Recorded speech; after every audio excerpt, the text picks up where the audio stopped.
Hello. Hello.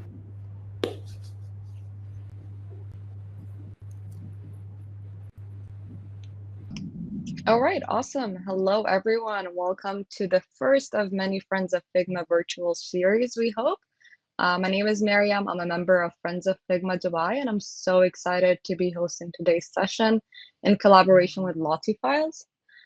We have got an amazing virtual session ahead, including a hands-on workshop directly from LottieFiles team here to help you get certified. So let's dive right in. Um, So it's going to be hosted by myself and Gauravi as well. We are both members of the Friends of Figma team, and we'll be here to help you go through it today. Hey guys, nice to meet you all. So, first of all, my name is Yaamin, and I lead global partnerships at LottieFiles. So, right, this is actually our 275th event globally, and this is actually our 50th Figma Lottie event actually happening. So we've been doing this for a really long time, and super glad to actually have you guys do this. We actually, me and Dan, we've been talking about this for quite some time. So, finally happy to actually see this rolling. So, if you guys are wondering why Lottie Files, well, of course, Lottie now powers everyday designs. So products like Adobe, Google, Telegram, all the way to Duolingo, they actually use Lottie to actually add a motion experience to their product. Motion is now actually not just part of UI, motion is now UX. And we're actually very happy as the motion company providing motion ways you can actually add motion, providing the services, and we're actually pretty excited to actually be enabling this, and of course providing new services, which makes this entire motion journey very, very easy. Now, for those of you who are wondering what LottieFiles is, well, we are actually a motion design company. We have over 15 million designers and developers from 280,000 plus companies actually using LottieFiles to bring motion to your products. And what we do is pretty simple. We are guys who are democratizing motion design. If I were to explain LottieFiles in three simple steps, think of it as a motion ecosystem where we have countless ways for you guys to actually create motion, many ways for you guys to actually collaborate with your teams to actually bring motion together. We know that motion design now is not just a motion designer's job. It actually involves every single person in a design team. And we have a platform where you can actually collaborate. And of course, the last and the most important step, you don't want your motion to look horrible. You want it to be near pixel perfect. We make it easy for devs to also implement the motion because the file that we are working on is called a Lottie, which is of course a JSON-based file format, which is easier to manipulate. Devs love it, easier accept systems. So we make it easy for everybody as an ecosystem. For you can where the counter space to actually create motion, counter that you can collaborate on motion. Of course, last step, easy ways to actually implement motion. And today we're actually going to go through these three steps, but mostly we're going to be focused on how you can actually create animations without going through rocket science just by using Figma and Smart Animate, and of course using LottieFiles plugin. So for this workshop, no After Effects. You guys are only going to be using Figma, and we're going to teach you guys to create production ready lotties using Figma. And we're also going to go through a couple of other stuff here as well. You're going to learn how to create animations using Figma and Lottie files. You're going to learn how to you can collaborate with your teams on the file as well. And of course, last but not least, you're going to learn how to hand off the animation. And today we have actually Nishi and Mao, both from our education team. Mao leads our studio team. If you are following Lottie files and if you these amazing videos and designs and animations coming out. That's from Mouse Team. So he's here to teach you guys. He's also After Effects expert as well. And of course, we have Nishi, who is our senior instructional designer. All of our education material comes from them. So you guys are extremely lucky today. And after you guys are done, there's going to be a small challenge where we're going to give you guys, where we want you guys to showcase to us that you know the basics of what we taught you today. And after that's done, you're going to get certified, where you get a certificate by both LottieFiles and Figma, which you can actually add to your profiles. So if you're wondering if you can actually do this workshop, well, just letting you guys know, these are animations which were created by some of our previous students. We have over 5,000 students who have done this workshop. So think of this way. Teach you guys is the basics to do these amazing micro interactions and this amazing UI UX animation that you can actually do. Once you learn, hopefully you guys can create this and actually make a lot of cool things possible. So if you're also interested to learn more about LottieFiles, if you want to talk to our team about anything, learn about LottieFiles players, how you can actually bring motion to your products, feel free to actually join Lottie.community. We have a community of over 14,000 people where we have a newsletter for over 40, for like 15 million of our users, whereas every day we're sharing different news, different case studies, different from different companies. So please come and join us. And yeah, just come and have fun and talk to us. And of course, if you want to learn more beyond today, we have other certification courses as well, stuff for Webflow, Framer, After Effects, and we'll bring multiple courses from our education team, of course, from our Nishi. So yeah, feel free to come in, join us, and have fun. I'm not gonna talk a lot about everything today. I'm just gonna do a small introduction, and of course, let's get started. And you guys have fun. If you guys have any questions during the workshop, feel free to kind of put it in the chat. Our instructors are also going to go through today if you have any questions about how you can actually ask. So just have fun. If you guys enjoy this workshop, and I'm going to hand it off to Nishi and put myself in the chat. All right, Nishi, all you guys. Thank you so much, Yaman. Let me just begin by quickly sharing my screen. Give me a minute to just arrange.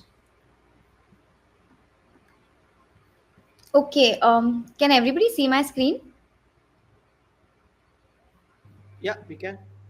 Okay, perfect. Yeah. So, I'm sorry, I can hear a feedback. All right, I think it's good now. Yeah, so hi everybody. Yamin has already introduced me. My name is Nishigandha. You all can address me as Nishi, that's totally fine. And I'm a part of the Lottie Studio team. And under that, I work under the education team, which means I make all the videos, tutorials, and and all the educational content that you see. And today's structure of our workshop is going to be so I'll be starting and I will be taking you guys through the basics and the fundamentals of how to create Lottie animations within Figma. And after this, I will pass it on to Mao, who will show us how to do all the cool stuff and create more advanced and complex animations. Before we begin, I had put a small, poll on our chat asking you all to, if you could just rate your Figma expertise, that would be wonderful. I can see some of you have replied that you all are our students, and that is totally fine as well, because you don't have to be Figma gurus or Figma experts in order to attend or go through this workshop. That's totally all right, because we will be taking you through the basics and you don't really need to be like a Figma expert for that. So before I begin, I am just linking, let me just link the file here.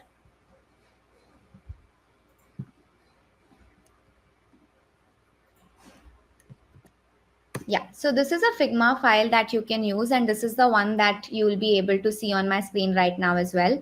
The structure of this workshop is going to be very conversational and not like super formal, where Mao and I just go on speaking and you guys just follow. Let us have more of a collaborative workshop. So I will take you through all of these parts one by one, and I will give you all some time to even try out as we finish segment by segment. So over here on top, we have a lot of vectors that we've already arranged, and we will be showing you how you can create animations with this. And as we move through the workshop, you can just feel free to use this section over here and just rename one of these sections to whatever, and you can just feel free to grab whatever vectors you have and try out the animations as we go along. And if you have any questions throughout the workshop, just feel free to stop us, drop a link in the chat, and we will be right over to answer your question. So we can just have like a more conversational sort of a session than making it like super monologuish. So I can see that we are about 50 of us, and I can see that we're just 22 in the file right now. So I'm just going to wait for a couple minutes and then I will start.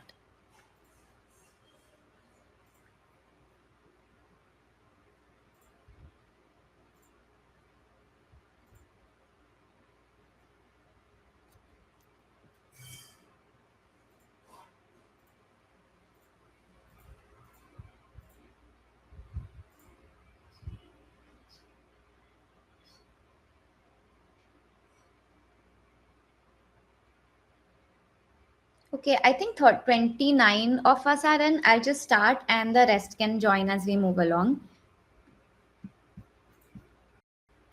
So I'm just going to start with this file. It's exactly the same as the one that I've shared it with you. I'm just using this so it's more clear and then there are not too many, arrows floating around. Okay, so I will just start with the basics, like what is the skill required. This is something that I mentioned just a while ago as well. It is totally all right if you're not comfortable with Figma or if you're not a Figma expert. All you need to know is how to create a frame. So for people who are like super new to Figma, you just need to know how you can create a frame. So you can either grab this, you can just click on this button over here or just click or tap on the letter F of your keyboard and just draw out a frame over here, and this frame is going to act as our cardboard as our artboard or a canvas. Once you do that, all you need to know is how to add a vector or a shape on top of your canvas. As long as you know how to do these two things, I think you'll be okay throughout the workshop. And we already have a lot of vectors that we've already put up here, so you don't have to create anything from scratch right now. Just grab whatever we have here in the file itself.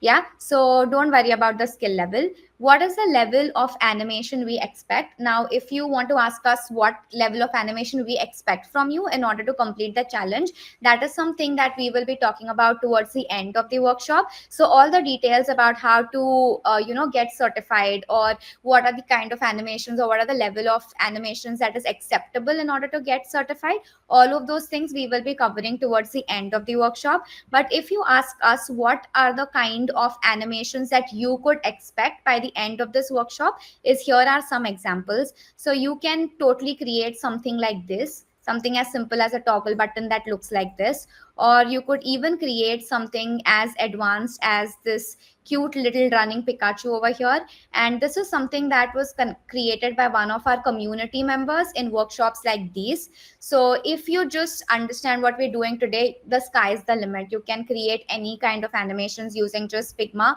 to Lottie plugin within your Figma file itself. Here is another example, which is like a micro interaction of like a like button.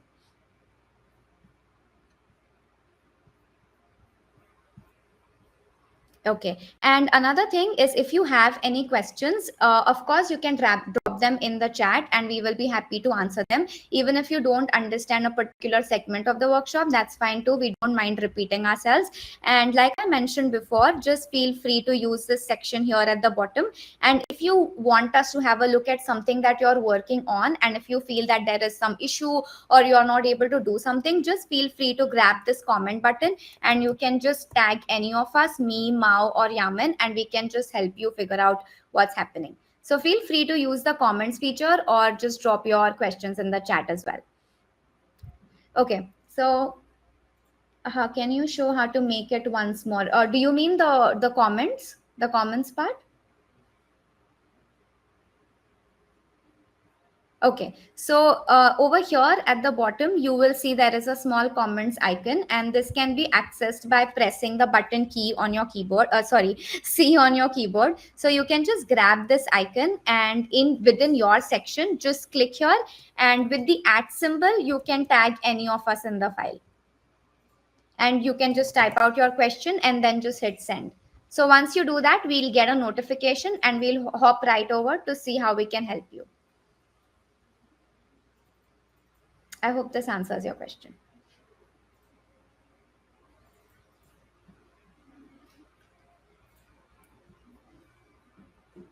Okay, so to begin, I hope that all of you have the LottieFiles for Figma plugin already installed. If not, you can always go to this quick actions button here at the bottom and just navigate to the plugins and widgets section. And over here, you can just look for LottieFiles and just, get your plugin up and running from right here. For everybody else who has their plugin already, before we move on to the fun part, which is creating animations, I would just quickly like to give you an introduction or overview of everything else that you could also do with this plugin. Can I just get a quick thumbs up to see how many of us already have the plugin installed, or if you would need some time for this?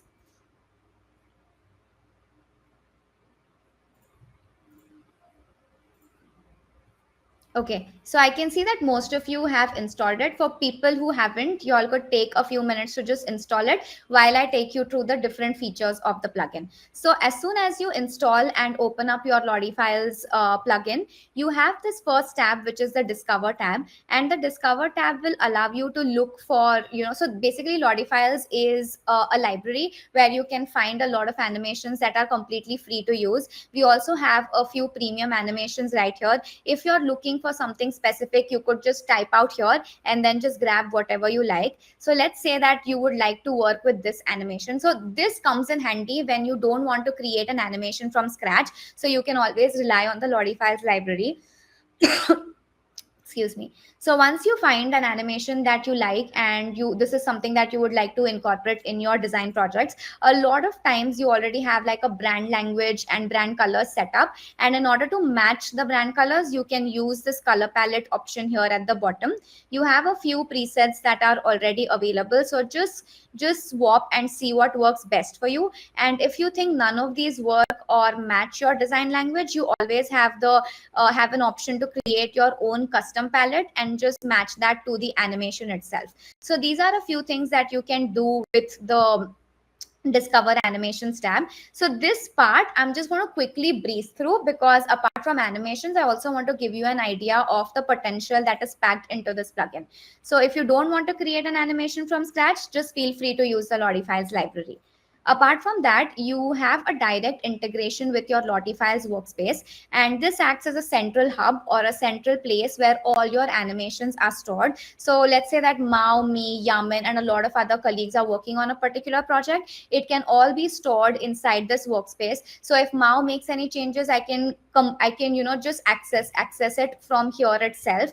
And if I want to add this from the workspace, I just have an option to open up the folder where Mao has saved this animation and then just insert it into my Figma file. Or this central workspace is very good when you even want to very easily hand off your Lottie animations to your developers for implementations. Now, this is something that Mao will be touching up on as we move towards the second part of the workshop. The next tab over here is the export to Lottie button, and this is going to be the hero of our entire session, because all the animations, all the Lottie animations that we create are going to be using this tab. So I'll be talking more about this throughout the entirety of this workshop. So for now, I'm just going to skip to the next part, which is your tools tab. So under your tools tab, again, you have a lot of options that you could play around with. So the first one is your AI prompt to vector. So just like the name suggests, if you don't want to create or create a vector from scratch, you can just type in a prompt over here, choose whichever style you want, and then just click on generate, and this will just spit out a ready-made vector for you that you can start using and then just animate it. Apart from that, you also have the option to use an image and then turn it into a vector. So you don't really have to grab your pen tool and just trace point by point. You can just choose an image and the plugin will convert it into a vector image for you within just a few seconds. And the last one is importing your animations. So if you already have something that you've created and you would like to use that in your project or use that as your starting point, if it is saved in your computer or if it's saved somewhere else, you can just drag and drop your animation or even add the animation URL. So this is different things that you can do with your animation. So if you guys are ready, I would like to begin with the first part of this workshop, and which is how to create an animation using just one single frame. Is everybody ready? Can I begin? Okay, perfect.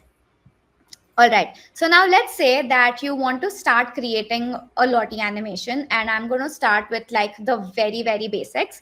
And let's say that I have this vector over here, which is already ready. So I have this nice vector and I have about 3 hearts that are layered on top of each other. And let us say that I want to create an animation using this vector. Now, in order to animate a vector, you have to first select it. But what is happening right now is when I select this vector, which I want to animate, you can see that nothing is happening in the plugin. There is a button that says export to Lottie, but right now it's disabled. It's completely grayed out. So there's not much I can do with this, right? And this is because my vector is not inside of a frame. So this is something that you need to remember.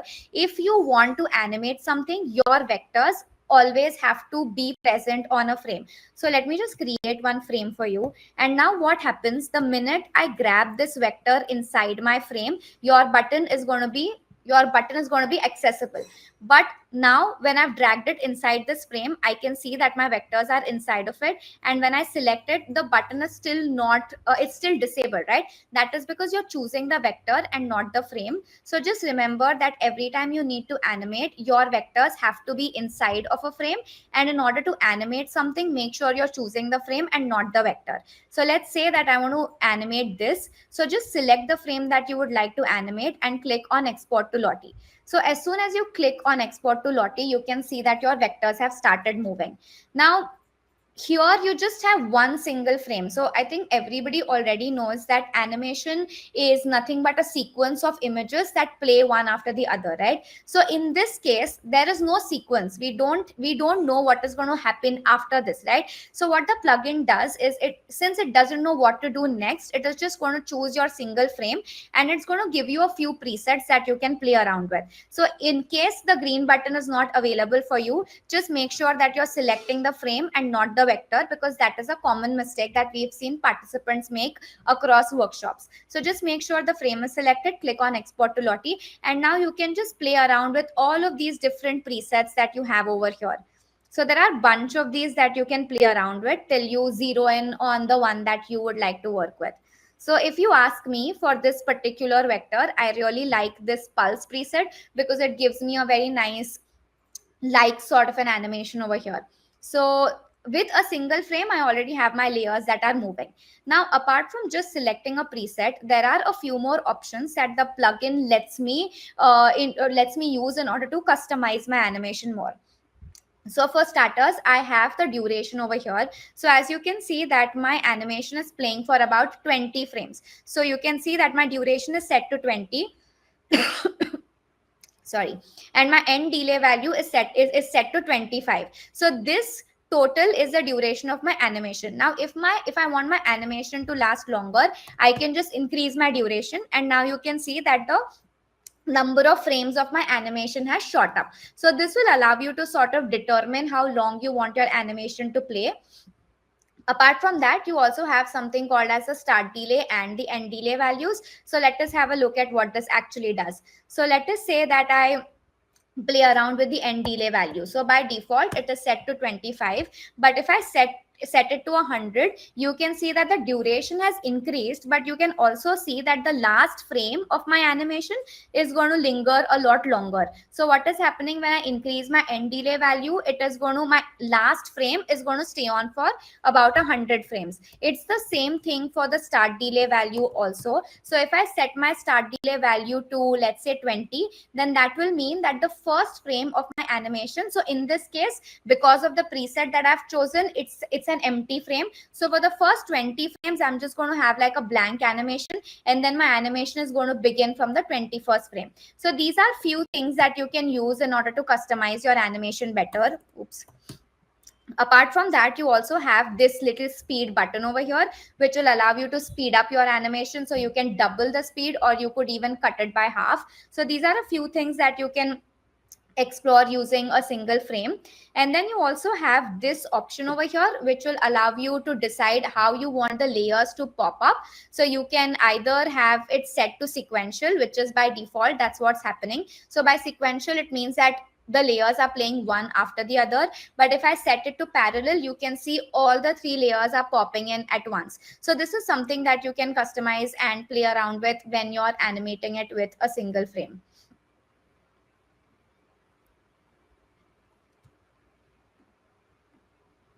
So should I give you all some time to try out the single frame animation?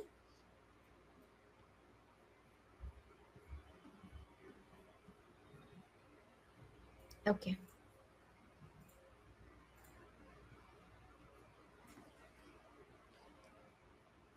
While you're trying that out, I just want to show you one more thing.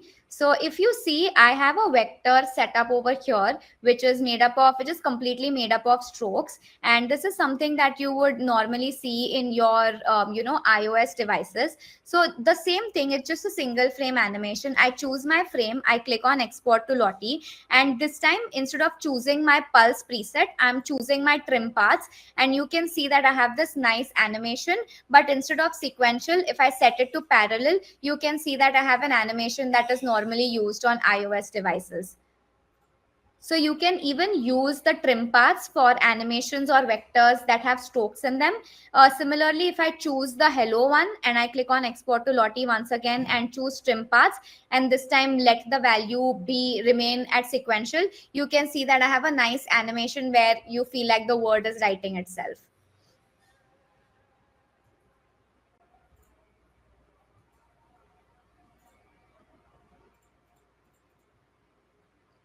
Okay, so I'm just going to pause for some time.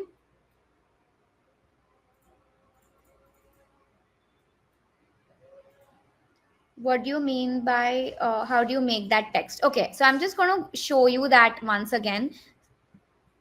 Let me just open up my plugin in here.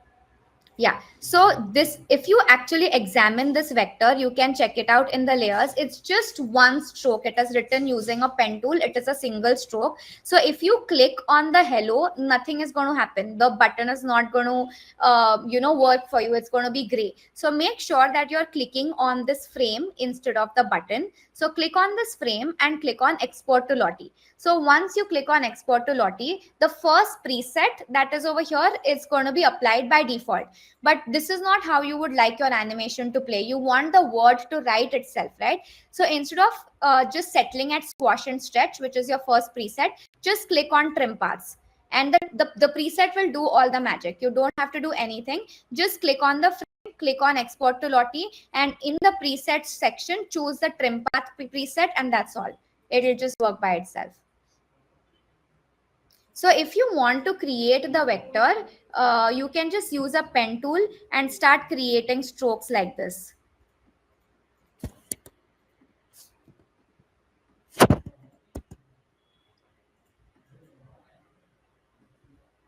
So you can just use this pen tool here at the bottom and then just write whatever letter you want. Just make sure that it's a stroke and you can apply the same preset.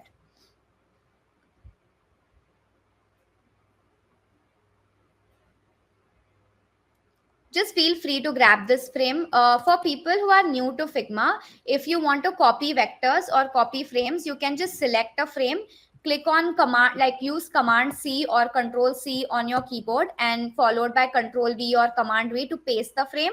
Or duplication is also easy. When you select a particular frame, hold down the Alt or the Option button on your keyboard. So once you do that, you will see that your arrow becomes a double arrow, and just hold down your Option or Alt key and then just drag it out. This will help you duplicate it as well.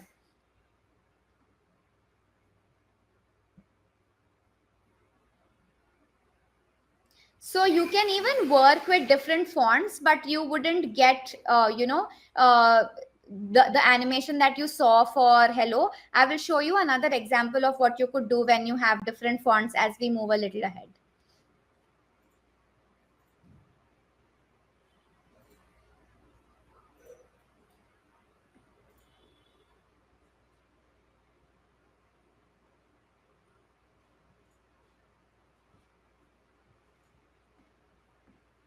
So I'll just wait for 5 minutes before I move to the next segment of our workshop.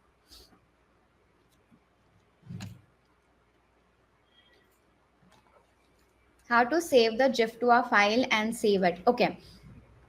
So I'm just going to show it in this one here. So let us say that I have animated this heart animation over here, and I've chosen the pulse preset because, like I mentioned before, I really like this one for this vector. So once I'm happy with the animation that I've created, there are two things that you could do. One way is, I'm just going to quickly duplicate this frame. So I have a artboard. Yeah. So there are two ways that you can go about this. One is, if you want to just insert it as a GIF in your Figma file, just click on this button which says insert it as a GIF. Once you click on that, it will give you options of whether you want a small, medium, or large size. So let us say I'm choosing medium right now.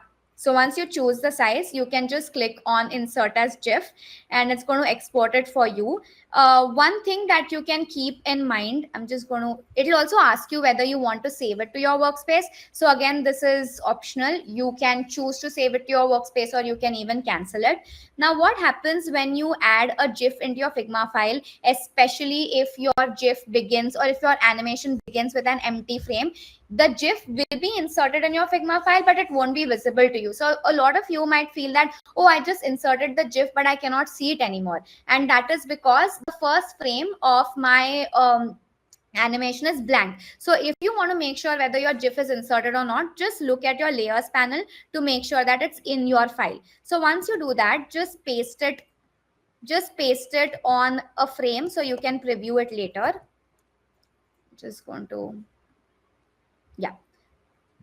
Now when I preview this one, you should be able to see your animation, but you will probably see that it's a little, pixelated, or it's not working like your Lottie animation was working. And this is because it is a GIF, and your GIF, is a raster format. So this is not like the best way to sort of implement your animations. You can use GIFs and put them into your Figma files for a representational sake. Like for example, if you want to show your project to maybe your stakeholders or your colleagues, just to get an approval of whether your UX or your UI is working on it, not, you can use your GIF for that. But if you want to implement this animation into your final project, like let's say you are making a mobile app or a website and you want to implement this, then the best format to implement this animation would be in the form of a Lottie JSON or .lottie. And for that, you will have to save it to your workspace. So I've already done that, so you can see that it's already inside of my workspace.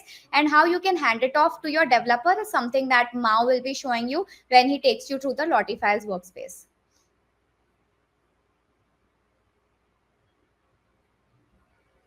I hope this answers your question. You also have an option of downloading this file directly. So I can just click on download animation and I can either download it as a Lottie JSON, or if you want it in any other formats, you can do that as well from the plugin itself.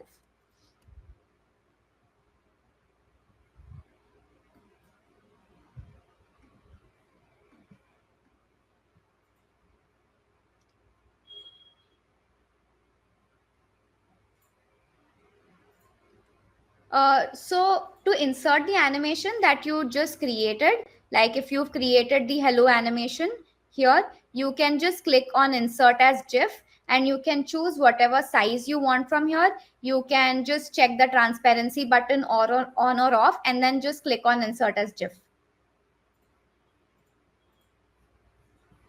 So we do have a few examples over here. So like you can just add it like this. I'm not sure if this is a GIF. Oh, it's not a GIF in here. But when you create your UI, you can just insert your GIFs in your Figma file like this. But this will be just for a representational purpose. It wouldn't, like, for your final implementation, you will have to hand off your Lottie animation to a developer. So this is just for like to show an example to your colleagues or stakeholders. I couldn't download. Is it a pay? Okay. So in order to download your animation, you need to save it first. So if I click on download, it is going to ask me whether, so when I click on download, it is first going to prompt me to save it to my workspace. So I'll just choose whichever folder I want to save it to. Once I click on save, once it is sitting inside my LottieFiles workspace, only then it will allow me to download it in whatever format I'd like. So this is not a completely paid feature. I believe you have up to 5 animations that you can save on your platform for free.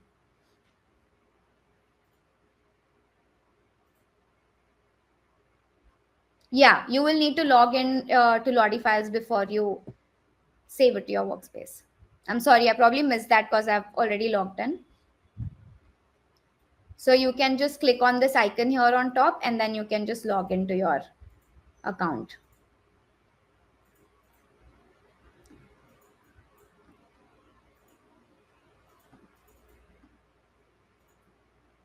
Should I move on to the next bit?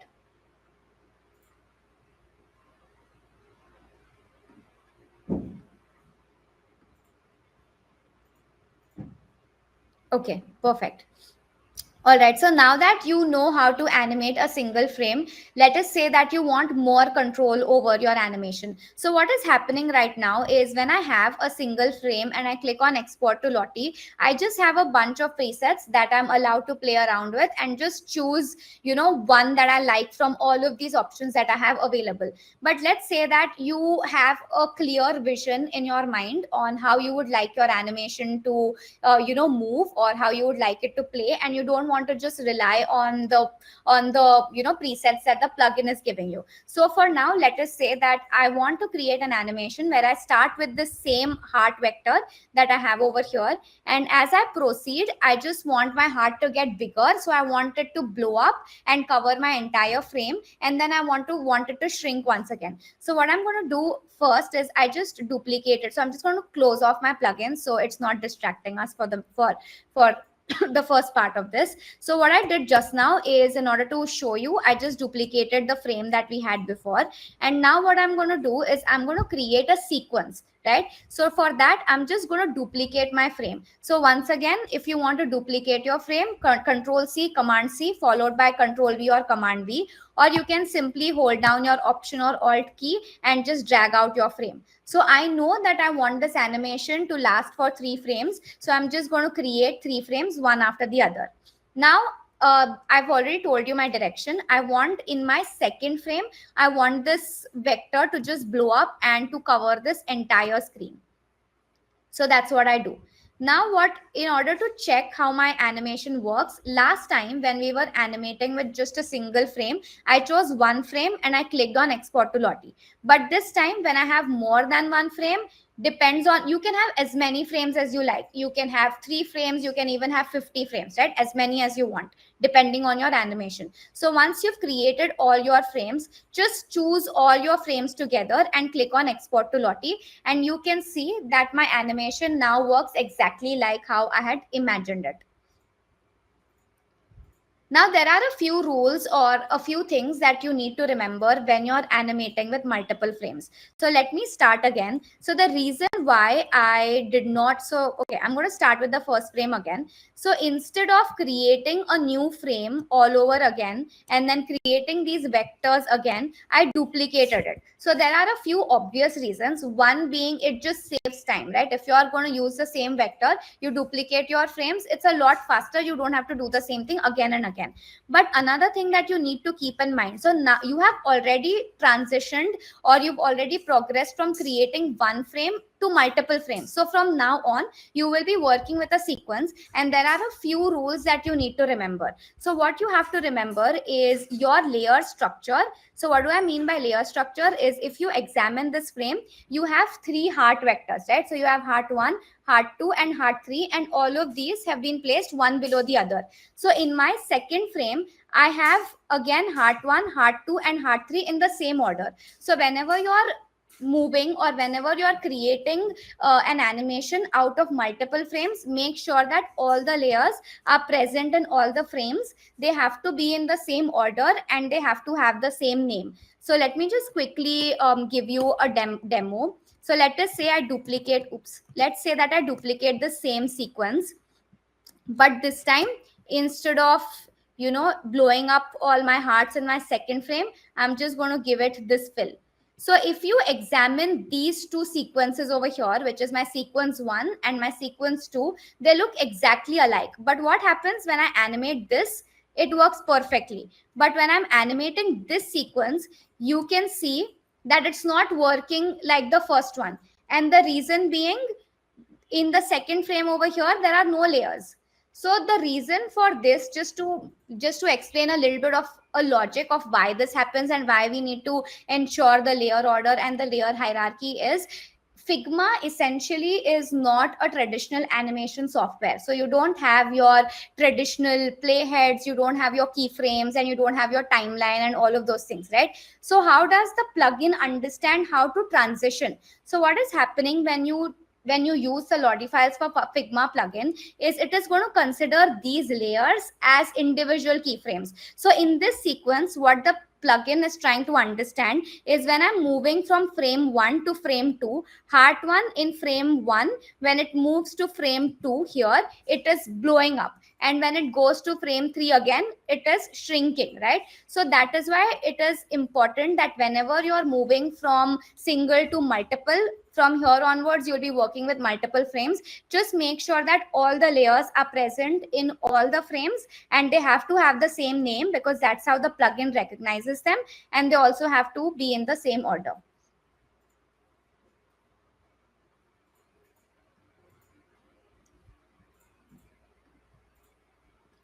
Is this clear? Are there any questions on how to work with multiple frames?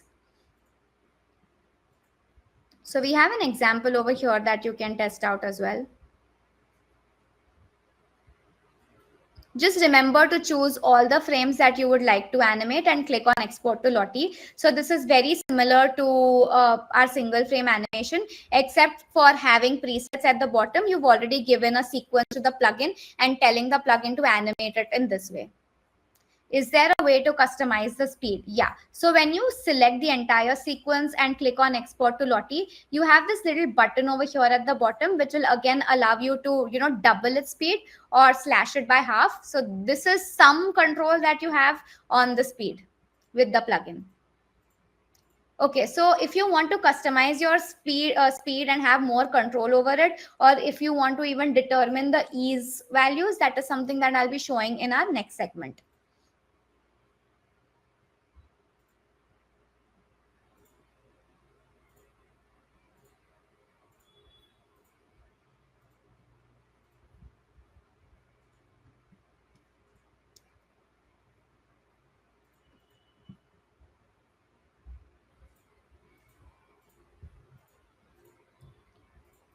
Is everybody okay? If everybody's okay, I can move on to the next part of the workshop.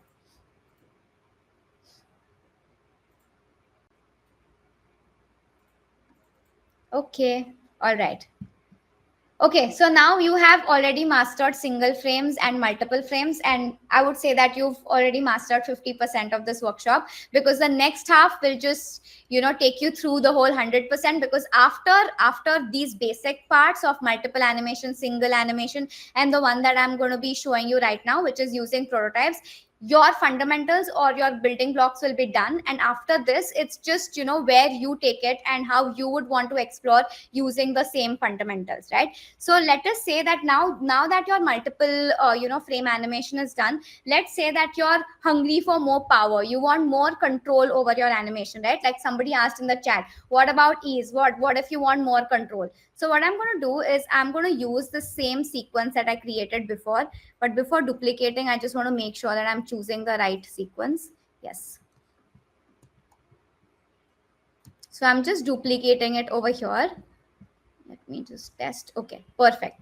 So now in order to get more control over my animation, instead of, again, multiple frame animation is again very similar to your preset animation, because you don't have that much control, right? So in order to customize it fully, you will have to use the power of prototypes in this case. So how do you do that? So for everybody who's new to Figma, you have to remember one thing. If you want to work with prototypes, the number one thing that you need to do is over here on top, you are designing in the design mode.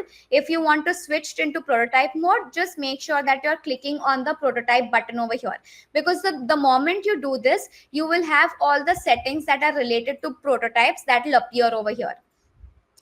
So the first thing that I do is I change my design mode from design to prototype. So once I click on prototype, the first thing that you need to do is set a flow starting point. So what do I mean by a starting point? Just like its name suggests, where I want my animation to begin from. So in this case, I want my animation to start from this one, because I want this to be my frame 1. So I choose my frame 1 and click on this plus icon over here. So I'm just going to call it heart 3 over here.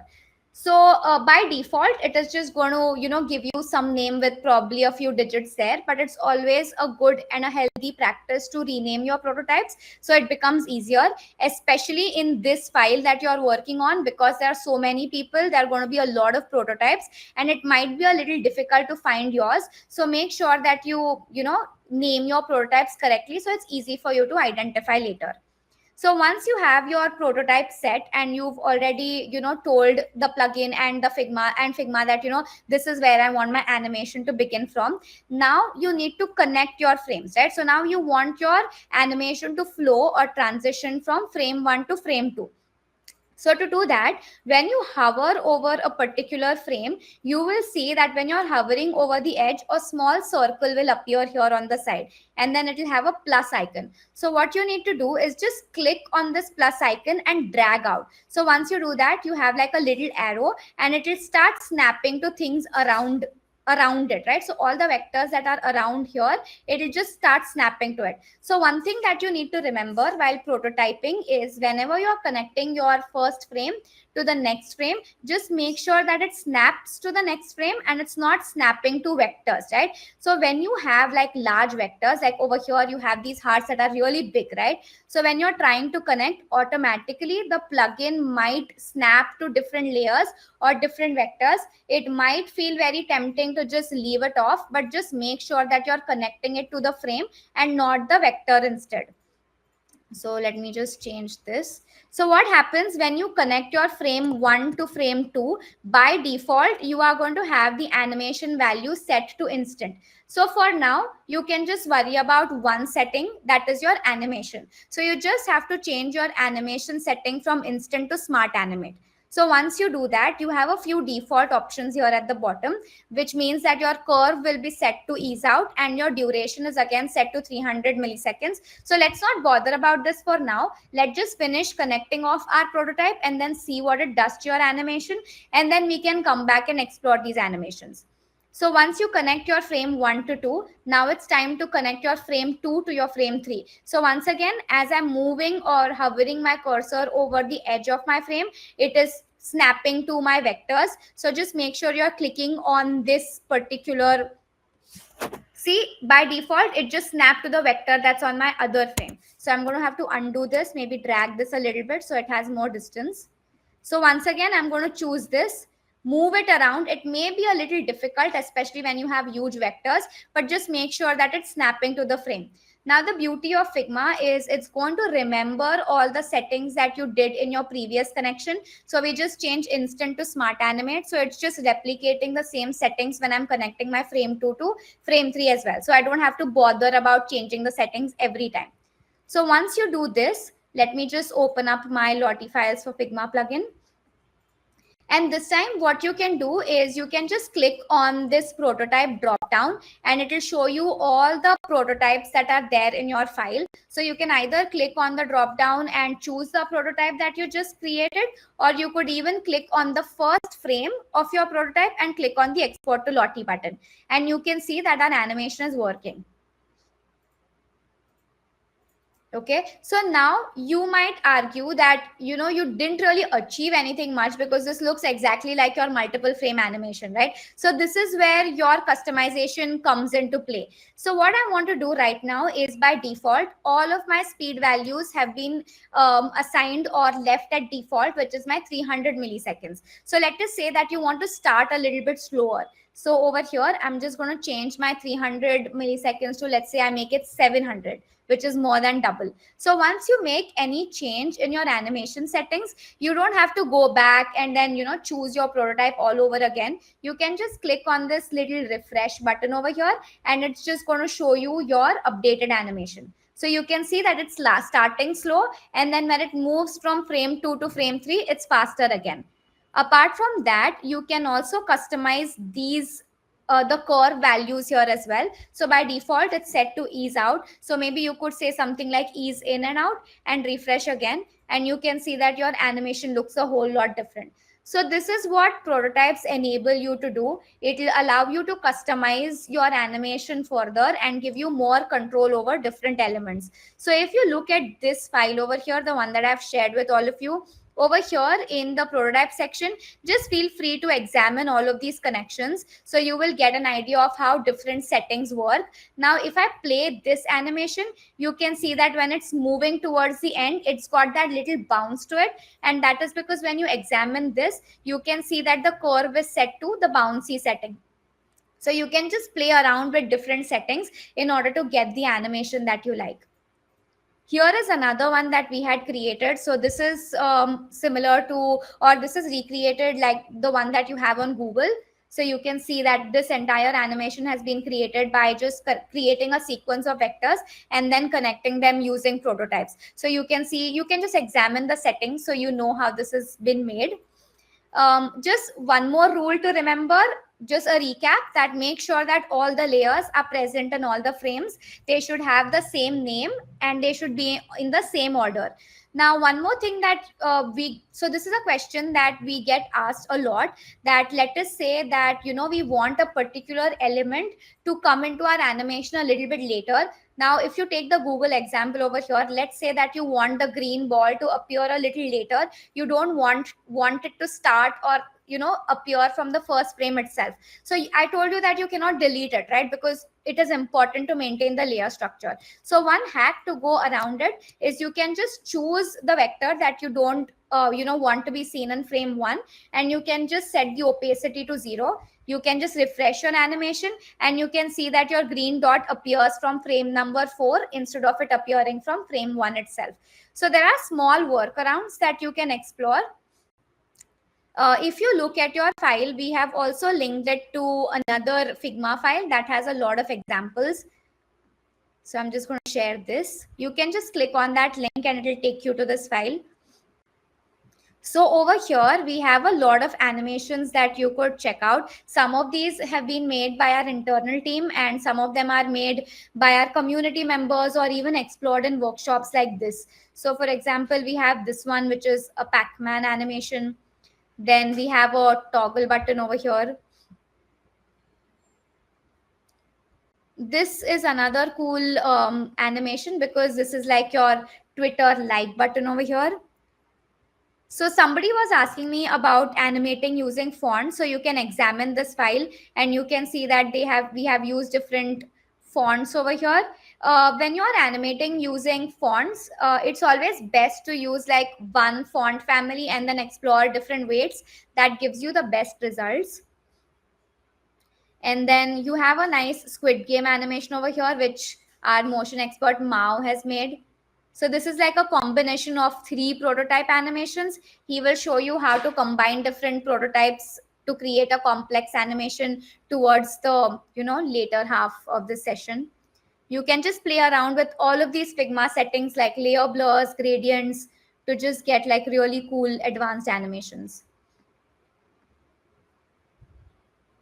Oops. Oh yeah.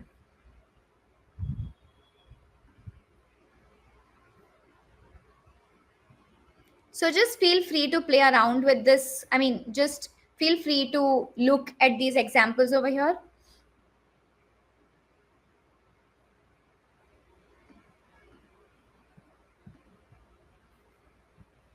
Maybe we'll wait for some time till you all try out the prototype animation.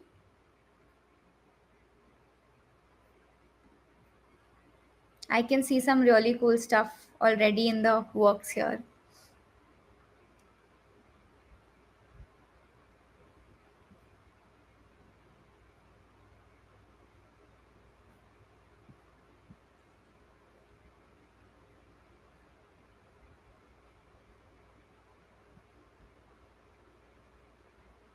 Yeah, and just to recap again, if you guys need our help or if something's not working as you had intended it to be, just use the comment feature, just drop it in your section so we can even have a look at the animation you're creating, so it'll help us help you better.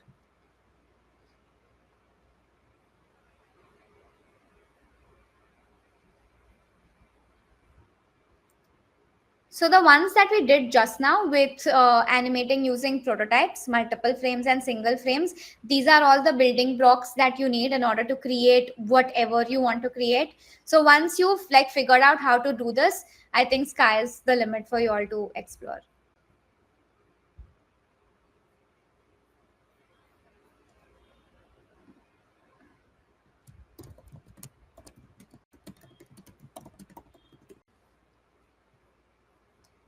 If are there any questions on this part? If you want, I can just paste this in your file as well.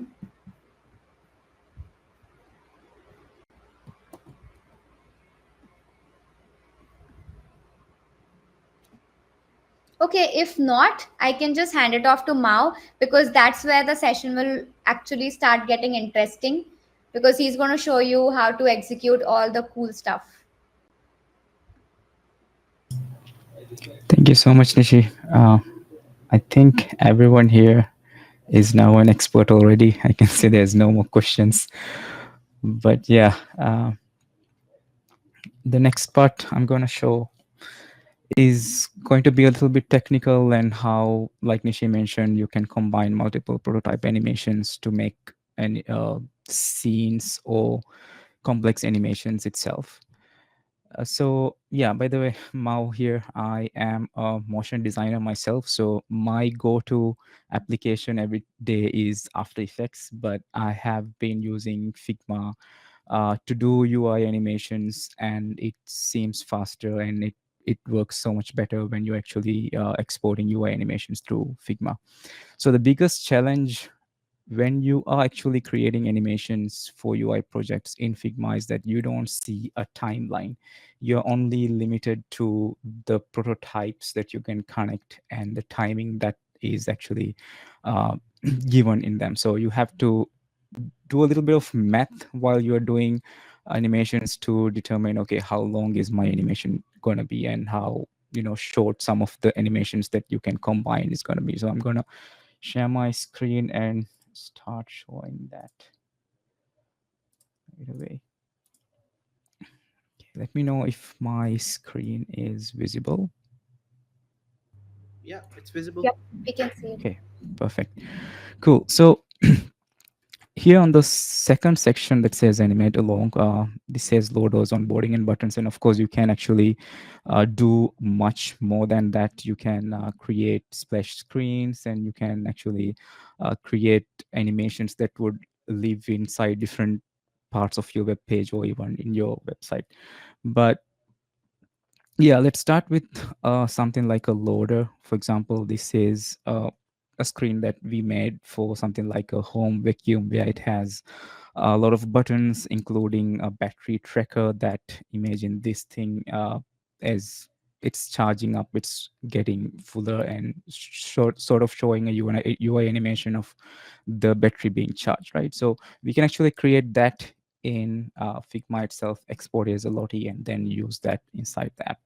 And here we are using, of course, the very simple feature of masking, which also is yeah, supported in the plugin itself. So before I go ahead and start, let me show you the final animation on how it looks. So if I press export on this one, you can see that it sort of just fills up while this small vector is getting bigger. So basically what it is doing is checking which of the shapes in the first frame has changed. It's transformed either scale, opacity, position, rotation. All of this is going to be read and then transformed into the next frame. That's the basic idea of how it works.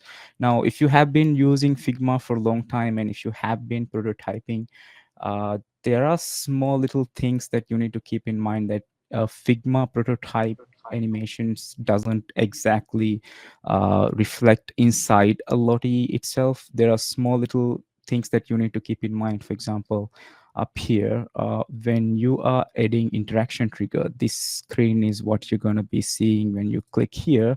That says, yeah, interaction here, the trigger. So when you click on trigger here, just keep in mind that on click, on drag while hovering, all of these things are meant on the Figma prototype for you to interact with it. But since Lottie is itself a playback format of animation, you have to add interaction after you export to a Lottie, right? So for now, our plugin itself is only going to use on click, and that's not going to happen on click. It's only going to move your frame to the next frame and then follow whatever settings that you have set in the animation on the panel below. And here, the second setting that the Lottie plugin is going to understand is the after delay. So if you set this to after delay, it's going to set whatever value you have and then delay the frame before it goes to the next animation and the next frame and then play it. So those are the two things that you need to keep in mind when you're selecting the interaction trigger. And then again, coming to the animation type that you see on the bottom panel, the two options that Lottie plugin is going to support is going instantly to the next frame, or use the smart animate, the easings that Nishi just explained, smart animate, and then you can set your easing curves accordingly, and then it would take from frame one to the next frame, right? So those are the two things that you need to keep in mind while you are exporting Figma prototypes as a Lottie itself. Now, I'm going to go ahead and recreate the animation here that has the battery loader. So you can actually use these three shapes to follow along. I have actually moved them inside this frame itself. So in order for you to create a mask, it's pretty easy. You can actually just set this as a mask. You can say this is a mask, and then you can move these two layers inside the mask group. This is one way how you can create a mask inside Figma itself. And then you can keep these two shapes. Then you can already imagine the animation happening as you move along these two shapes, right? So I have moved them inside this frame. The frame is in the file that you are using as well. I'm going to select this animation cell. This is going to be my first frame. This is how I'm going to start animating. This is going to be my first frame. So what needs to happen in the first frame? In the first frame, these two layers, it needs to be at the very bottom. So it can come up going to the next frame, right? You have to make sure that those are inside the first frame for it to come up from the second frame itself. So it's down here. Now I'm going to make a copy of this frame and then go to that frame and then open up these two, right? I'm going to simply push it up. You can use your arrow buttons on the keyboard to move it up. That's the easiest way, because if you try to grab here, it sometimes gets out of the frame and then mess it up. But if you grab outside and you can control it outside the frame, you can actually control it with your mouse. The easiest way is for you to just use the keyboard to bring it up. So now I can sort of try to see how this is looking inside Lottie itself, right? So first thing I'm going to do is, like Nishi did, go to prototype. It's already in the prototype. I can just simply join these two frames and it's automatically going to set a flow starting point. This is my flow starting point here. And then I'll just select my first frame and then go back and press export to Lottie, right? And then you can sort of see the animation happening. So you have an imagination of what you're going to do next, what's going to happen in the actual animation. So in animation terms, think of this as a storyboard or a rough board or animatics, something like that, that this is how my animation is going to play. Now, keep in mind that if you select the second frame and then try to export, it might not work. So you always have to make sure that you're going to press the first frame of any prototype you have set and then press export to Lottie, and then it will recognize all the links, all the noodles that you have connected throughout the frames, and then it can export as the animation itself. So now I'm going to keep my Lottie plugin on the side here, and I'm going to start working on fixing the animation, sort of start doing what I want to happen in here, right?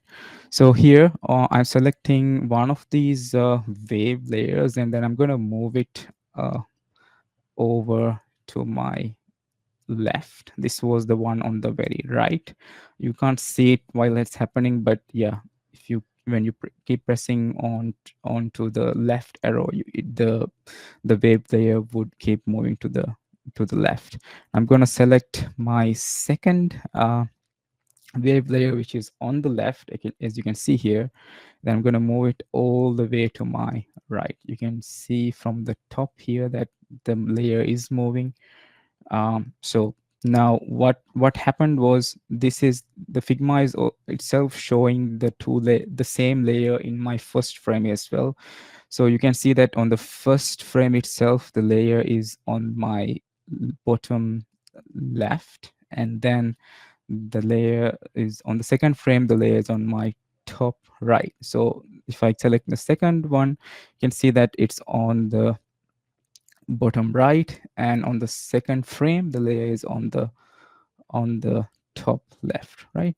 So now I can imagine how this is going to play out. I can simply click this button that says refresh flow. You don't have to close and go back and do everything. You can just simply press refresh flow, and then you can see the animation happening. Now, of course, the animation is way too fast. I need to go ahead and change the settings here. So trigger is set to on click, which is eventually going to take it to the next frame. And then animation is set to smart animate. And then here is the curve type and the duration that I need to play around to make sure that timing here is right. So ms here means millisecond. So if you have 1,000 ms, it means it's going to be 1 second. The frame from the animation is going to play for 1 second, going from the frame 1 to frame 2. So if I now set this to 1 second, I don't think there's going to be a huge difference. It's still going to be a little fast because previously it was 700. I'm going to go ahead and give this maybe 4 seconds, which is going to be 4,000 milliseconds, and then refresh it. And then there you go. So you can see that the animation is starting way too late. That is because the curve settings is set to ease in and out. So instead of that, I have the control over all of these ease in types. Lottie plugin will support all the curve types, from linear, ease in, ease out, and even the bouncy effects that you see here that says gentle, quick, bouncy, slow, and you can even set a custom spring. But for now, I think ease out is going to work a little better here. Let's see how that works. There you go. Yeah, I think that looks really, really good. Now, sometimes maybe I'll even like reduce this to 2 seconds because it's ease out. I think that would, yeah, work so much better. Now, when the animation ends, it's holding on for, let's say, from 94th frame and goes to 120 frames, right? That's a good amount of animation ending that usually I would use. But if you want, let's say, more time uh, after the animation is done, there's a little trick you can do that. You can actually create a duplicate of this frame, and then you can add a hold frame sequence, right? If I connect this to my last frame here, and then say, remember the trigger settings of after delay? Yeah, you can set an after delay of another 1 second. Actually, let's actually make it very obvious. Maybe I want it to be 5 seconds. And then I really don't need the smart animate here because there's no change, sorry, that I'm going to make from my frame 2 to frame 3. I'm just going to say instant. So now if I play this animation, I'm just going to refresh the flow. You can see that after the animation is done, it's holding on for a long time, right? These are just frames that I have added in, that because I have said after delay, it's going to delay and then go to the very last frame towards the very end. Now you keep seeing these numbers that says 421, or the more you keep changing, the numbers also change. So what this is actually is the frames, right? How many frames is the animation actually playing? So as of now, the Lottie plugin itself will use 60 frames per second. So which means if you select 5 seconds here, it's going to be calculating based on 5 seconds of 60 frames, right? So 60 frames in 5 per second. So yeah, so these amount, again, the total number of frames is going to be based on the after delay value as well as the duration value that you set from the animation type here, and plus all the total combination of all the all the seconds that you have set. Yeah. I just got another question here that says, is it okay if I use PNG elements in my animation? Yes, of course, you can use PNG inside Figma and then export it as a Lottie. But just keep in mind that these animations, why we actually export to Lottie is because we want to keep the animation size smaller. And if you look at the number here that says 39 KB, that's the total size of the whole animation that you're exporting as a Lottie. So if you use PNG images, of course, the Lottie plugin and Lottie format itself is going to try to compress the image while you actually exporting it. But as for implementation purposes, developers and most of us want it to be as small as possible, right? So you have to make sure that while you're adding the PNG is already small enough, or even you can use application like Photoshop, or even like this online tools that you can actually use to make sure the PNG is small in size. You can also use JPGs to export for Lottie and then create sequences of animations using just PNGs and JPEGs. But yeah, just make sure that the size is smaller so that the animation is size itself is small as well. Yeah. Cool. So that's how you can actually create the animation that can be used as a loader animation. This is just a wave itself. Now, this is a very cool animation that Yaamin had made. You can see that it's also using masks in a similar way that I have used here in the vacuum loader. It's sort of doing a reverse way of doing it, but yeah, this is one way you can achieve masks and create Lottie animations itself. Now, if you keep seeing this white space, just know that Lottie itself supports transparent backgrounds. All you need to do is just remove the transparent the fill it has, and then now if you export this, you can see that there is no background itself. But if you want to preview, let's say on how it might look in your website, you can actually use these background settings here just to see how it will look when you implement it. Just keep in mind that this is not going to be inside exported in Lottie code. It's just for you to view how the animation is going to look like when you implement it. Yes, another question is, if developers resist using Lotties for some reason, how can we encourage them to use it?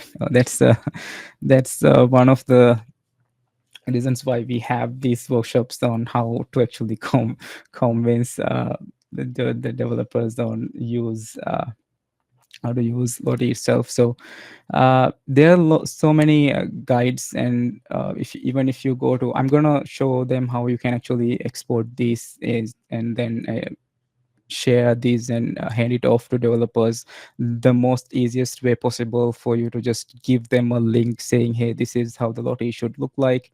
You can just hand them off, hand the code off to developers, just to and then we have a lot of documentation on how you can developers can actually use the Lottie itself.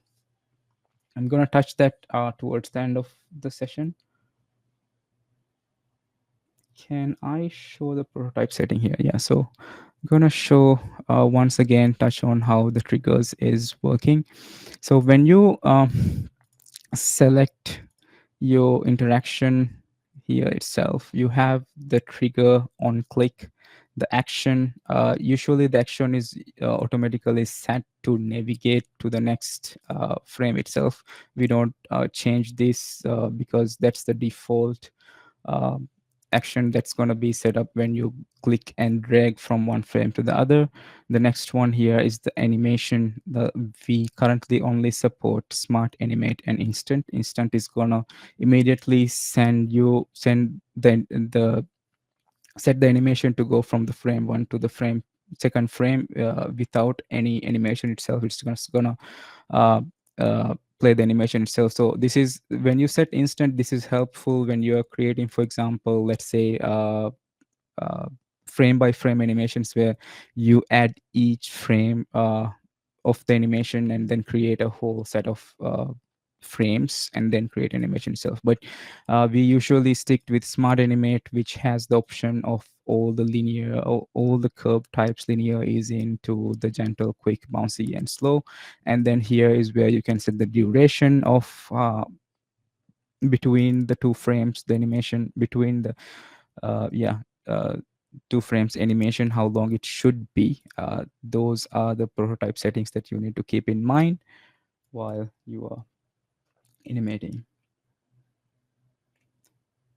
Yes,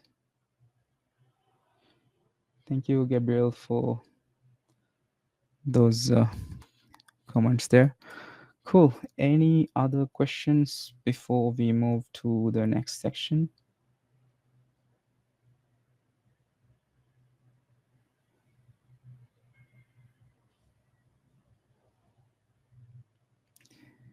Awesome. So yeah, now comes the interesting part where we are going to be using multiple animations, multiple prototypes inside one animation itself. Yeah, let's call it that.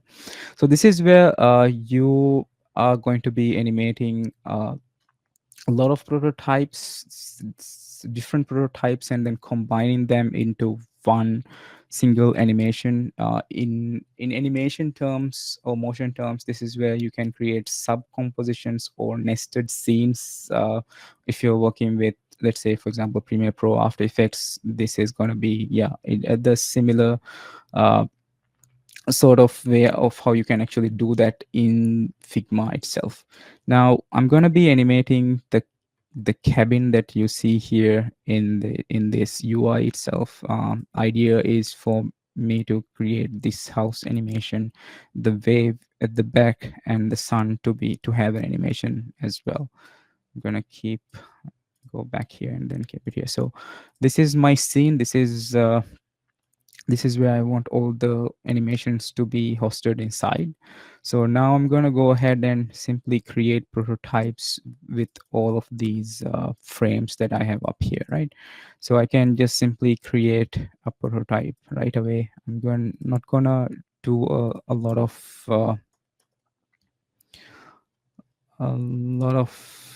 refining. I'm just going to add a quick animation here and then just gonna see how that looks. Oh, that's way too fast. Maybe 500 milliseconds. Yeah, that works pretty well. So you can see that Fox 3D happening there. It's all because of how the shapes are set up in frame 1, frame 2, and frame 3. Is if you look at the tree here, it's on the very right, and then it's moving towards the center or left, and then again it's going back to the right. So same case with all the rest of the elements here as well. It sort of gives you an effect of 3D, or let's call it at 4 3D. Yeah, so this is how you can sort of create something like this inside Figma. Now I'm going to connect my wave uh, here, and then if you want this to, instead of creating another frame of the wave going back to the first frame, you can actually just connect it to the first frame and then create a loop itself, right? So I could do that here as well. I could, instead of going back here, I can actually connect this to the first frame, and then it will create a loop as well. But there's, again, like, you have so many ways of how you can actually create a looping animation inside Figma. Now I'm not going to change too many settings here.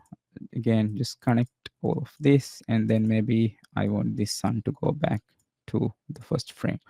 So let's see how these individual animations actually look. Yeah, this looks not too bad. I can, yeah, maybe 500 is good. Let's see how the sun looks. Not bad. Yeah, maybe this is too slow. I'll just use 200 here, 100 here, and then another 200 here. Yeah, let's see how that looks. Oh, that's a little fast, but I'm just gonna go ahead and keep that, and then see how we can combine this into one single frame itself. Now the size of this one is around 400, so I'm gonna actually increase the size of the scene itself a little bit bigger. Now, yeah, so I can, in order for me to create this and bring it to one scene itself, all I need to do is just create a component set with this. For you to create a component set, you can simply go to this little button here on your top right, and then say create a component set, right? So this is gonna have a create variants and then create a component set inside Figma itself. And then now if you look at the prototype itself, you can still see that the prototype is still active inside the component set. And now I'm going to do the same to my next two designs as well. There you go. So you have the cabin, you have the wave, you have the sun, right? So if I all I need to do is just simply click on the first frame of this prototype, press comma option or alt, and then create, bring it down here inside this frame itself. And let's do the same with the wave as well. I'm gonna bring my wave here, and same with the sun. Okay, so now you have all of these elements that is a part of the component, right? So I can immediately select this one. If I go to prototype, you can already see that a flow starting point is already set. For this to work, you always have to have a flow starting point in the scene so that the export to Lottie is active, and then it will recognize all the prototypes that you have brought into this one scene. So when you export, you can see that the animation is playing as intended. Now you can keep changing how the arrangement should be inside the prototype, or move the waves around. You can actually yeah, scale it up. Sometimes when you scale it up, the animation doesn't actually work super well with, okay, it works. So um, you can use scaling effects to set up a whole scene inside this whole the frame itself. Now if you want to take a little step further, you can actually make another frame out of this, and then connect that to the next frame, and whatever changes that you make in the second frame is also going to be reflected in the prototype. Now, if I go to, again, select the first scene here, first frame here, and then export to Lottie, you can see that the changes that you have made in this prototype, along with all the settings that you have set here, is reflecting perfectly on the animation itself. So like if you want, you can actually create a lot more of prototypes, keep connecting them, creating component sets, creating multivariant component sets, and then bringing them back in here. So the good thing about this is because of Figma itself, you can actually change colors here. Let's say I'm just going to change maybe this to a little darker green. So whatever changes that you bring here is going to reflect in the animation that you have. So this is going to be helpful while you are animating in Figma. These sort of features are not really easily accessible in After Effects, so things like that. But yeah, you can simply change colors and add your brand colors inside Figma itself, and then export these to a prototype.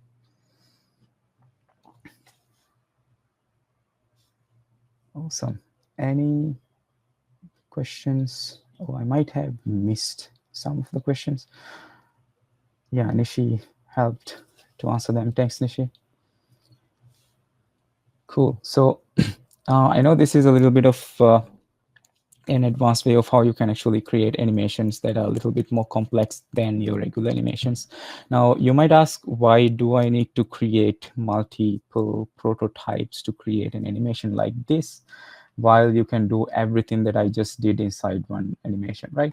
But the reason why you would do that is you can actually control the timing between the frames individually and then create one whole scene with all of that. Now, while you are doing that, like I said, this is a little bit of a math going on here, where the longest duration is always accounted in when you are bringing into one frame. So here, this is 500 milliseconds, and this is another 5, so this is 1 second, right? So you can see that this is the longest animation in this set of animations, and this is 60 frames, which is going to be 1 second is equal to 60 frames. So this is the longest. So if I just to show you how that changes, maybe change this to 1 second and then refresh it, you can see that it added in that 1 second, and then the animation plays there as well. Another question that is on the chat is, do you recommend component sets anytime you want to do the looping?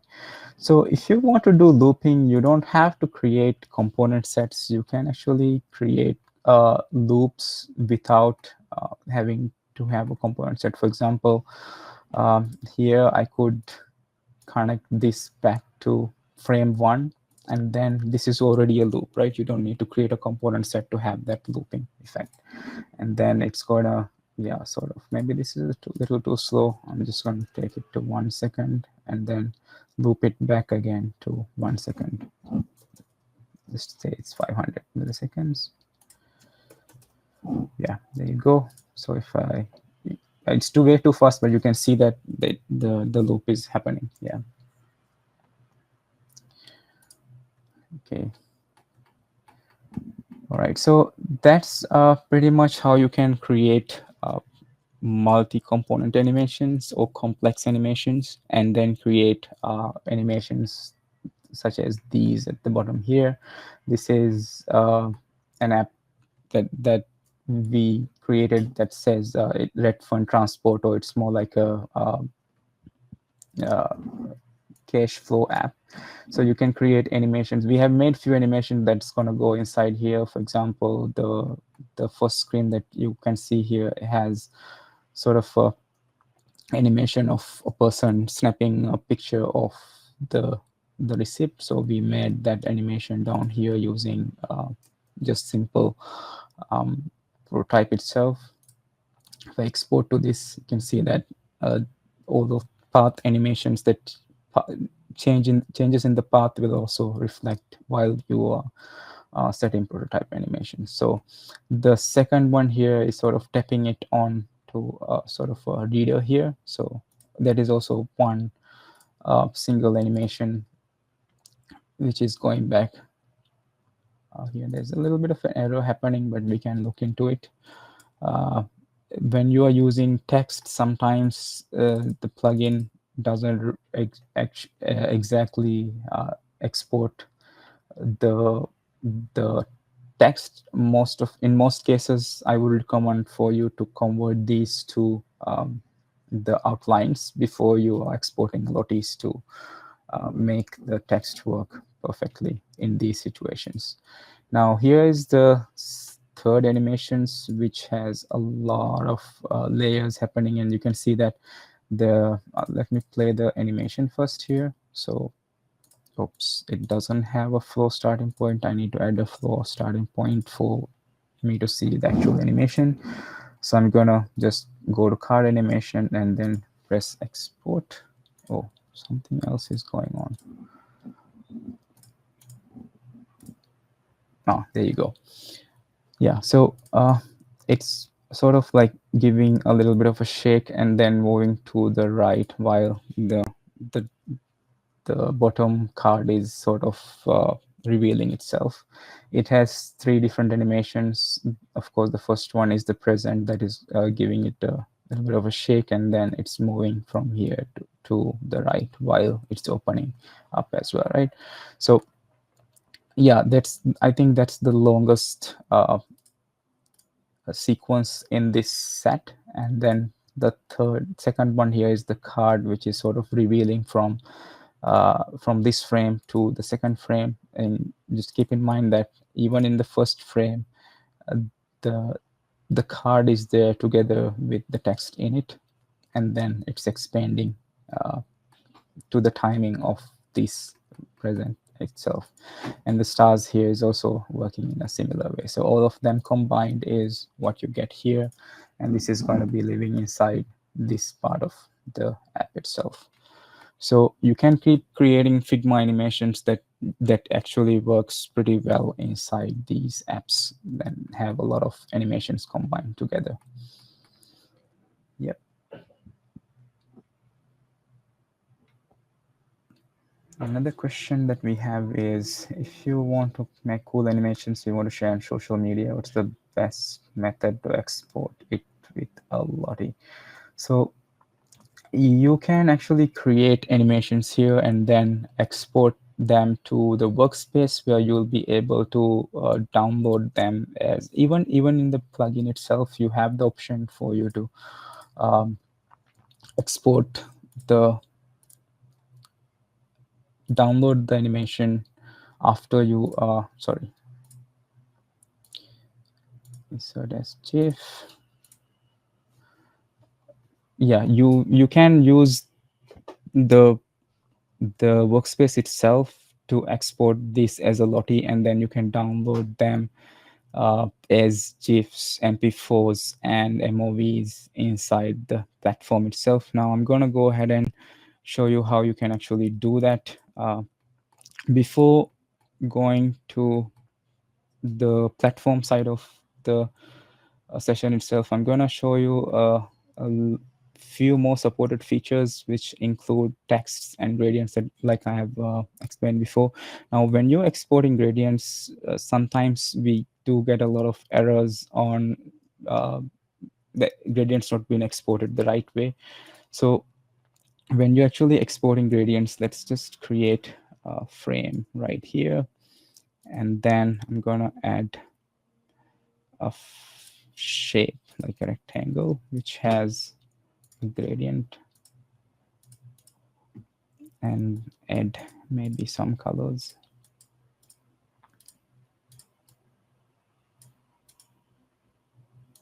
Yeah, so you have this 3-color gradient here, and then you want to sort of move the gradient, maybe change how it is from bottom to top to bottom to left to right sort of thing happening. So you can sort of immediately export this to a Lottie, and then you can see that happen, right? But sometimes you might want this to change to maybe remove the black color here, and then this is something that you want to happen from frame 1 to the frame 2, right? But in most cases, this animation doesn't export as you have intended here. But in this case, it's working because of the colors that I chose. But if you actually want this to happen, you need to make sure that all the points that you have added here remains on the second frame, and you have to sort of mimic the way how it is changed to 2 colors. Let's say this shows 2 colors, right? So now I can actually move this a little further and then get that effect. This is because when you delete points on gradient, the Lottie plugin itself has a difficulty in recognizing the exact gradients point that is going from frame 1 to frame 2. So just make sure that all the points remain in all the frames that you have while you are exporting gradient layers. And another feature the Lottie format itself supports is auto layouts. For example, this chat bubble is made out of auto layouts. This one has a frame with auto layout, and then it's been the size is being changed. So if you again export this as a Lottie, it would work as you have intended in the settings here. So this one is a little slower. Maybe we can make it a little faster. This has a custom spring, which is way too long. Maybe change this to ease out. See how that works. Yeah, it works much better. It's a little slow, but yeah, the idea is you can use auto layouts while you are exporting animations. All right, now how to export this as Lotties and then share it with your developers, right? Then let's go and talk about that. Now, let's say, for example, I want to export one of the animations, maybe this one here. I'm just gonna export this, and then you have this animation here. I can save this to any of the projects I have. If you just install the plugin and start it out, you will have like a private folder that appears on the space. Now I have set a lot of folders here, and then I'm just going to use one of these folders. In fact, I can actually create a new folder that says external and then say FOF Dubai, and then save it there, right? So you can create folders right inside my plugin itself. Now the folder is created, and I just save the animation into the folder. So when you press save, you have that option of viewing on different colors, but as this is using, I think this is using some gradients, I'm not sure this is going to reflect super well here. Yeah, because this is using gradients, you don't get the option to change the palettes after you have exported. But yeah, let's go ahead and open this animation in my browser. So when you press open in browser, it's immediately going to show you the animation opened inside the platform itself. Now, this is Lottie platform. You can access the Lottie platform from LottieFiles.com and going into dashboard. But when you open it through the Figma plugin, it's going to open up and show you this screen itself. Now, immediately you can see that there's download and handoff. You can download this animation, which has a lot of blend modes with 4KB as or optimized.lottie, or if you just get started, I think you have the option for Lottie JSON and .lottie itself. So yeah, here are some other formats. Like I mentioned, you can export this in GIF, MP4, WebM, and MOV as well. MOV will give you the option to have transparent backgrounds. Yeah, but this animation itself doesn't have a transparent background, so I don't have that option. So yeah, a few things that you can actually do inside the platform is commenting, right? You can add comments on the whole animation itself. You can add comments on a specific part of the animation or specific a frame of the animations, and then tag your teammates there as well. For example, I can ask Nishi here. Okay, I don't know why this is not coming up. Nishi, maybe Yaamin. I'm not sure if we are in the same. No, actually, that's the private file. So, Oh yeah. Oh, sorry. Yeah, I missed out. So this is inside my private testing. So I won't be able to take them until I take this outside. So maybe I will move this file outside. You can simply do this to move it out, and then say design assets, move that file outside. So animation is now moved outside, and I'm going to refresh this. this itself. So now the animation is existing inside design assets. So thanks, Nishi. Thanks for pointing that out. So now I can actually tag my teammates. I'm gonna add Nishi, change this background, so I can do all these sort of comments inside the platform itself, and then they would get a notification on changing the animations. Yeah. And you also have the option to add animation information. For example, let's say I am finalized with animation, I can set the status to approved, and then say, hey, this is going to be used in the home page or something like that, and then save it and give sort of an idea of where or how this animation is gonna be used.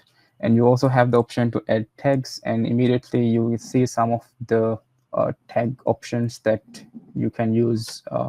This is assigned suggested to you with AI on how the animation is looking, but you can also add like your personal tags inside the platform itself. You can also add your AE file, or even add a link to the Figma file showing, hey, this is where the original animation is living. You can add that as well. And you can see these information here is very helpful for developers on how, while they're implementing it. Just keep in mind that if you're using .lottie players or .lottie web, all of the animations will be the animation is going to look similar across all platforms, including Lottie iOS, Lottie Android, and Lottie Web as well, right? So just make sure that if you want to for the animation to play as it is, just use Lottie Web. You can instruct the developers to use the Lottie Web links and implement it. Now, why I am saying about .lottie is if you go up here and test animations on how it looks on different players, you can see that the Lottie Web and .lottie Web and Scotty, if you change these two, for example, R Lottie, some of the players doesn't exactly show the animation as you intended. In this case, Lottie Web is showing exactly how you intended the animation in Figma. Lottie Web is also showing the same way as you have made the animation, right? So this is super helpful while you are implementing the animation. Yeah. Now let's go back to the interesting part of how you can actually hand this off, right? So going to download, and this is where you can actually hand this animation off to developers. When you go to hand off and enable the CDN link here, it's going to give you a link that says asset link. So this is the link where you can actually pass it on to the developer and say, hey, this is a link that you can use to implement the animation. And you have the option to select what type of animation format it's the link is hosting, right? If you have .lottie, or you can even set it to optimize .lottie. And again, the versioning here as well, you can select which version of the animation by version. Here is where you can actually select the version history. You can upload a new version of the animation on top of what you have created and update the animation itself. For versioning right now, we don't have an easy way to actually version up in Figma. We are releasing a new update soon on Figma plugin to make this happen throughout Figma without leaving Figma itself. But right now you have to download the animation and then upload an animation on top of this, right? So going back to handoff here again, you can select the version, and then you have all the integration options going from HTML, React, iOS, web, and more. And this is, if you are using any of this, is you can find out how you can actually implement in all of these applications here. And you also have the embed URL, which you can use inside Notion, which actually uses the Lottie animation itself and shows the Lottie inside your Notion projects. iframe code is there as well.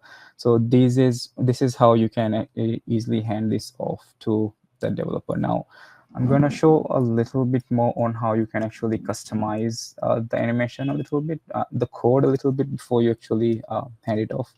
So here's an option that says customize. If you click on it, it's going to go and show you of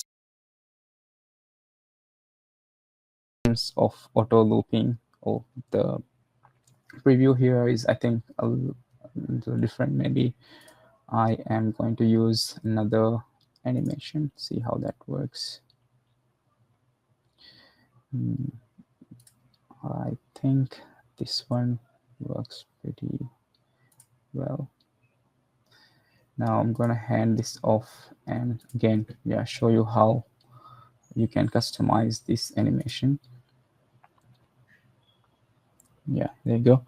So you have the option to on how this animation would actually look when you are copying the code here and paste and implementing it.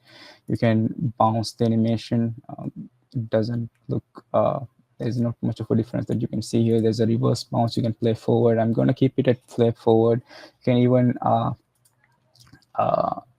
set off the loop as well to play it once. You can, or even set off the autoplay animation. You have to click on it. So you have a lot of options that you can actually change here for you to hand it off to before you hand it off to the developer. So you can just simply click, copy the code and then paste it on any code environment, and then you can see the animation playing itself.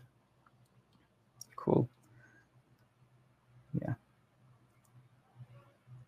All right, I can see a lot of questions here, and then thanks Nishi for answering them. Cool. Now I'm gonna go back here and then show you a little bit of how the platform works. This is pretty much similar on how you would use Google Drives or Dropboxes, but this is specifically made for animations, and it has a lot of features where you can customize on how you can use them for animations itself. For example, you can import. Right now we are using Figma itself, but if you have any Lotties made from any other applications like Lottie Creator itself, we have our own Lottie Creator that we have released I think last year, and we have, of course, After Effects. You can add. We have integrations in all of these applications to bring animations into one hub where you can use and implement them using the platform itself. So you have all the options of creating folders, you have options of creating collections. I'm not going to touch on more on how more features on the platform itself, but yeah, if you have any questions, feel free to ask. Now I'm going to hand this off to Nishi to show you guys how you can get certified on the session. Mao, Yes. since you're on the screen, there was one small question about theming. So since we are already in the themed Lotties feature, could you just show Yes. like the color swapping in one of the Lotties? Of course, yeah. So, one of the features that I missed out to mention is the theming feature. So, if you want to theme a Lottie, you can do it very easily with Lottie Creator itself. You can, if you have an animation here, you can just simply say, open this in Lottie Creator, and then it will give you something like this. If you're not familiar with After Effects, this is actually pretty much with a timeline on you can control uh, all the animations similar to any other animation tool, right? So this is where you can actually set the themes. This works pretty much similar to Figma token system as well. You have the option to create themes. This one already has a lot of themes, including default, light mode, dark mode, and Christmas theme. We also have the option to generate themes using AI. So for example, let's say I want a beige theme or something like that. Yeah, it would immediate AI is gonna help us create that theme, and then you can sort of see that theme being applied close it in the animation itself. So you can create a lot of themes inside animation, and then you can actually save them in uh, in your uh, platform. I'm gonna go and design assets, themed animations, and then export it there. So once you add themes, export these animations, you can see the option to change these themes inside platform, and this again can be exported as .lottie or optimized.lottie together with all the 4 themes, and this also can be handed off together with all the themes. And when you open enable the asset link, you have the option to which theme should the developer be using in these modes. So yeah, sections.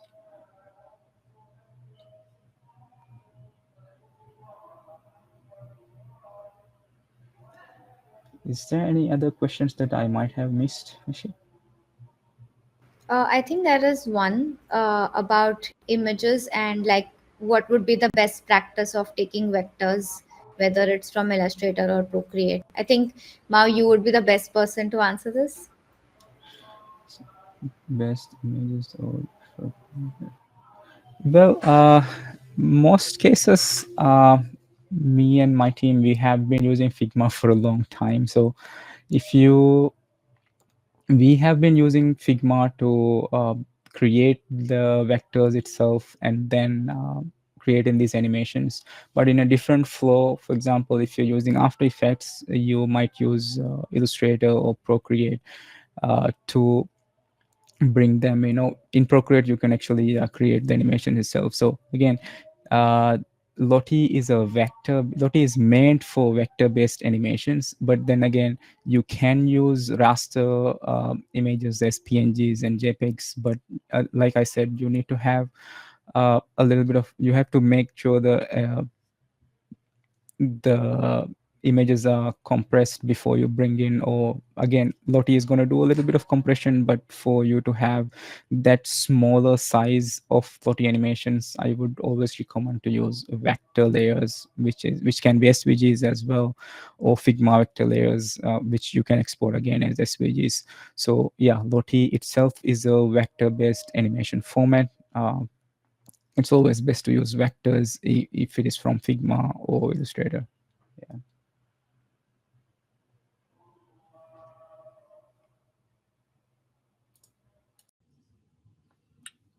Awesome. Thank you, Mao. Does anyone else have any more questions?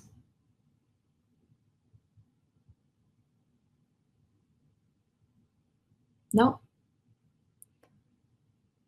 All right. On that note, then, I think we can go ahead and hand it off to Nishi, so you can just walk us through how to get certified, and then we can wrap it up from there.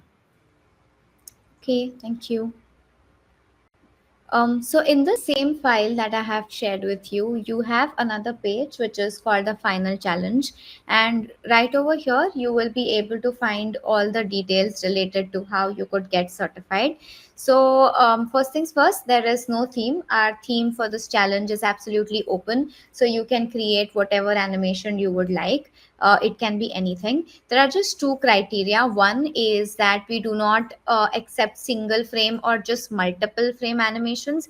Your animation that you submit to us in order to get certified will have to be an animation that is stringed or prototyped, or the multi-component animation. So by multi-component animation, I mean the one that was showed by Mao towards the ending, which is the house one. So you have multiple prototypes that are converted into component sets and then animated.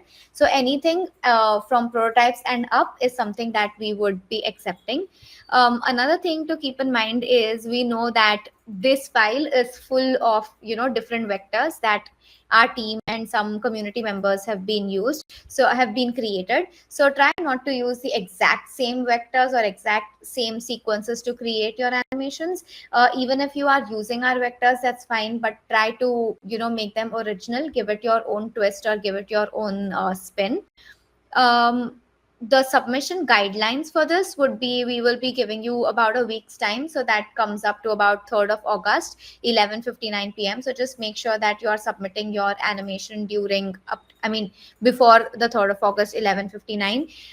If you are from another city or a country, you can always check your local time by clicking on this link here. Now the most important part of how do you make a submission is, we have a type form link that we have added over here. Let me just paste that in the chat as well. So this is the type form link. So once you click on this link over here, it will take you to this form, and you will have to start filling up this form. So you start with your name. Just a quick disclaimer, do fill in the name that you would want to appear on your certificate, because in our past workshops, we've had people write their names as Pikachu and stuff like that. But if you write Pikachu, that's what it's going to say on your certificate. So just make sure you write the correct name. Then put in your email ID. Do rate the workshop, tell us if you've liked it. If you like it, give us all 5. And now in order to submit your animation, you need to publish it to community. So in order to understand how to do that, there is a small screen recording over here that you could follow, but let me give you a quick demo as well. So let's say that I have created this prototype animation over here. So I'm opening up my plugin, choosing my first frame. Yeah, so this is the animation that you have created, and this is going to be your entry or your submission to get a certificate. So what you need to do is, once your animation is done, just click on the Save To button over here. And when you click on Save To, you don't have to bother about any of this, because you're not saving it to your workspace. Instead, you have to click on this button here at the bottom that says Publish to Community. So as soon as you click on this, which is your publish to community, it will take you to this page. It will take you to this page over here. So just name your animation, and you need to add at least 3 tags, out of which the certifications tag is mandatory. So if you look at this instruction guide over here, we have mentioned that. So make sure that you add the certification tag over here. The reason why this is important is because when we are reviewing your animations, it's easier for us to find your animation. Apart from that, it needs you to add 3 tags. So you can just add 3 tags over here. Maybe you could even say FOF Dubai. And then just the tool use. So maybe in this case, it will be LottieFiles for Figma. And then you could just say certification submission for FOF Dubai. And once you do that, just make sure that you're accepting the terms and conditions, and just click on publish your animation. So once you publish it, you will get a small URL.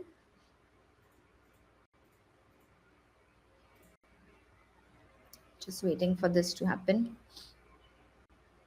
Yeah. So once you do that, you will get a URL. So just make sure that you click on this link over here and copy it. And then you can paste that link over here. So once that's done, you can just say okay, and then you have a few more questions, and that's it. Just fill out these. I think you have about 10 questions, so you can fill those out.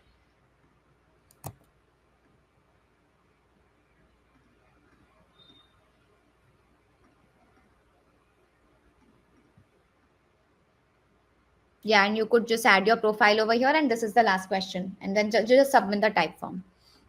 And just one thing that I would like to mention is, between this time, like between today and the 3rd of August, which is like a week's time, even during this time while you're working on your submission, if you run into any errors or if you have any questions, just feel free to grab this comments feature over here and drop us a comment, because I know when you're working on an animation that you would like to submit, you might run into a few problems as you're exporting them into a Lottie. So even during that time, don't worry, just ping us, tag me, Mao, Yaamin, anybody, and we will just hop in and help you with your animation. Yeah, I guess that's pretty much about it. Amazing. Thank you so much, everyone. Nishi, Mao, and Yaamin. This has been so awesome having your own personal tutors and walking us through LottieFiles. I know myself, I found it very intimidating when I first got into it, but this tutorial and this workshop has definitely been quite helpful. and I'm sure everyone agrees as well. So I want to just thank you guys once again for doing this. And for the rest of Friends of Figma community, this is, like I said, one of many virtual series events that we'll be hosting. So do keep your eye out for future events that we'll also be doing. And we also have a breakfast event happening next Sunday. So be sure to RSVP to that so you can join in and we can connect face to face. I know it'll be very exciting. I want to thank everyone once again for joining in and making this happen.